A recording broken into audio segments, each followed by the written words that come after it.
Hello friends, मैं हूं Divya Singh. Education with Divya में आपका स्वागत है। आज मैं आपको पढ़ाऊंगी उत्तर मध्यकाल या रीतिकाल। इसकी सीमा, उत्तर मध्यकाल की सीमा है 1700 से 1900 विक्रम संवत, अर्थात 1643 ईस्वी से 1843 ईस्वी। ठीक है, तो 1700 से 1900 विक्रम संवत अर्थात 1643 से 1843 ईस्वी, यह सीमावधि आचार्य रामचंद्र शुक्ल की है। इसके बाद डॉक्टर गणपत चंद्र गुप्त, डॉक्टर मोहन अवस्थी और डॉक्टर रामरतन भटनागर और डॉक्टर रमाशंकर शुक्ल रसाल ने उत्तर मध्यकाल या रीतिकाल का समय जो है 1600 ईस्वी से माना है। ठीक, अब हम पढ़ेंगे रीतिकाल का नामकरण। मतलब इसका अर्थ यह है कि रीतिकाल को और किन किन नामों से जाना जाता है। तो मिश्र बंधु ने रीतिकाल को अलंकृत काल कहा। क्या कहा? रीतिकाल को अलंकृत काल कहा। और यह पीजीटी परीक्षा 2004, 2013 और 2018 में पूछा गया क्वेश्चन। बहुत ही इंपॉर्टेंट क्वेश्चन है, आप लोग इसको जरूर याद करिएगा। ठीक, कि मिश्र बंधु ने रीतिकाल को अलंकृत काल कहा है।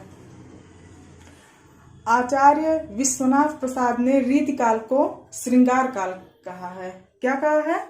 श्रृंगार काल। और यह पीजीटी 2003 और 2005 में पूछा गया क्वेश्चन है, इसको भी आप लोग याद कर लीजिएगा। डॉक्टर रमाशंकर शुक्ल रसाल ने रीतिकाल को कलाकाल कहा है। क्या कहा है? कलाकाल कहा है। और यह पीजीटी 2000 और 2015 में पूछा गया है क्वेश्चन। ठीक, इसके बाद है आचार्य रामचंद्र शुक्ल ने उत्तर मध्यकाल को रीतिकाल कहा है। यह मोस्ट इंपॉर्टेंट क्वेश्चन है।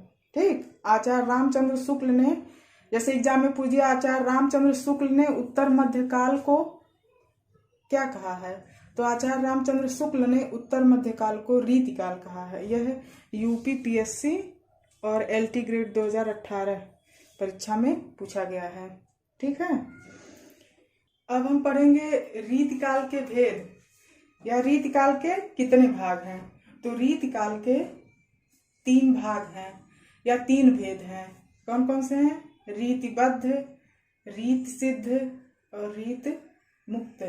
ठीक है, तो रीतिबद्ध में अलग कवि आते हैं और रीत मुक्त में भी अलग अलग कवियों के नाम हैं। अब मैं आपको बताऊंगी कि रीतिबद्ध में आने वाले कवि एवं उनकी रचनाएं। तो रीतिबद्ध में केशवदास हैं, इनकी रचना है विज्ञान गीता, वीर सिंह देव चरित, जहांगीर जस चंद्रिका, रतन बावनी, रामचंद्रिका जो कि बहुत इंपॉर्टेंट है। फिर है कवि प्रिया, रसिक प्रिया। ठीक, तो इसमें जो है कवि प्रिया और रसिक प्रिया, कवि प्रिया और रसिक प्रिया रीति ग्रंथ हैं, जिनमें क्रमशः 9 रस, अलंकारों और छंदों का निरूपण किया गया है। और रामचंद्रिका में, ये जो रामचंद्रिका आप लोग देख रहे हैं बहुत इंपॉर्टेंट है। रामचंद्रिका में राम कथा का प्रबंधात्मक वर्णन है। क्या है? प्रबंधात्मक वर्णन है। जबकि रतन बावनी और वीर सिंह देव चरित और जहांगीर जस चंद्रिका आश्रयदाताओं की प्रशस्ति विषयक है। कौन कौन सा है? वीर सिंह देव चरित, जहांगीर जस चंद्रिका और रतन बावनी। ठीक है, ये तीनों रचनाएं, ये आश्रय दाताओं की क्या है? प्रशस्ति विषयक है। ठीक, इसके बाद दूसरे नंबर पर है चिंतामणि की रचना है कविकुल, कल्पतरु है, रसविलास है, काव्य विवेक है और श्रृंगार मंजरी है। इसके बाद है छंद विचार। फिर तीसरे नंबर पर है मतिराम का है रसराज,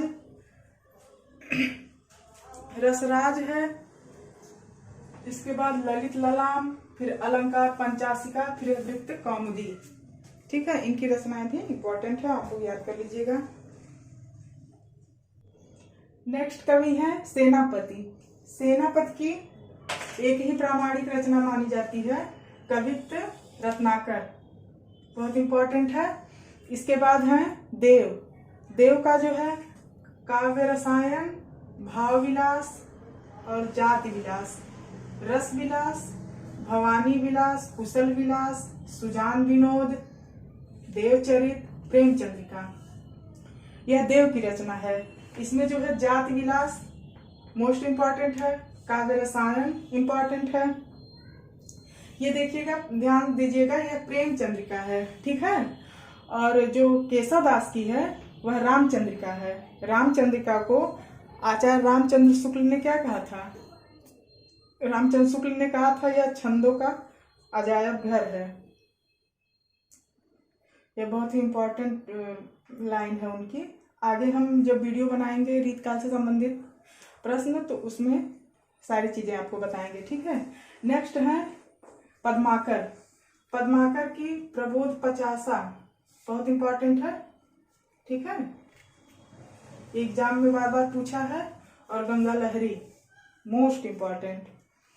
पद्माभरण, कलिपच्चीसी, जगत विनोद, ये सारे इनकी ये सारी रचनाएं बहुत इंपॉर्टेंट है। पद्माकर की एक पंक्ति है, नैन नचाई कहा मुस्काई, लला फिर अयो खेलन होरी, मोस्ट इम्पॉर्टेंट है। यह एग्जाम में पूछता है कि यह उक्ति किस कवि की है, तो यह पद्माकर की है। चलिए अब देखते हैं रीति मुक्त में कौन कौन से कवि आते हैं। तो रीति मुक्त में आते हैं घनानंद। रीति मुक्त के सबसे प्रसिद्ध कवि हैं घनानंद। इनकी रचना है सुजान सागर, विरह लीला, कोकसार, रस केलिवल्ली, कृपाकांड, इश्कलता, सुजान हित प्रबंध। सुजान पता है किसका नाम है? सुजान इनकी प्रेमिका थी। तो यह जो है सुजान नाम से रचना करते थे। इनकी काव्य रचना में सुजान का हर जगह जिक्र हुआ है। इसके बाद नेक्स्ट है आलम। आलम की रचना है आलम केली। इसके बाद है ठाकुर। ठाकुर का ठाकुर। इसके बाद नेक्स्ट है बोधा। बोधा की रचना है बीरा बारिश और इस्कनामा। ठीक, अब हम आपको बताएंगे रीत सिद्ध में आने वाले प्रमुख कवि। आप लोगों को तो पता ही है, रीत सिद्ध में बिहारी हैं। बिहारी जो उनकी एक प्रसिद्ध उक्ति है, गागर में सागर भरना, मतलब कि थोड़े में ही बहुत कुछ कहना। तो बिहारी ने अपने काव्य में थोड़े में ही बहुत कुछ कह डाला है। उनकी महत्वपूर्ण रचना है बिहारी सतसई।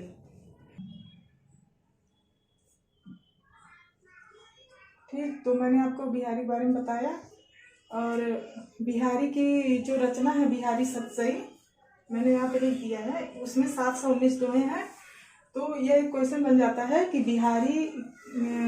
बिहारी की रचना बिहारी सतसई में कितने दोहे हैं? तो 719 दोहे हैं।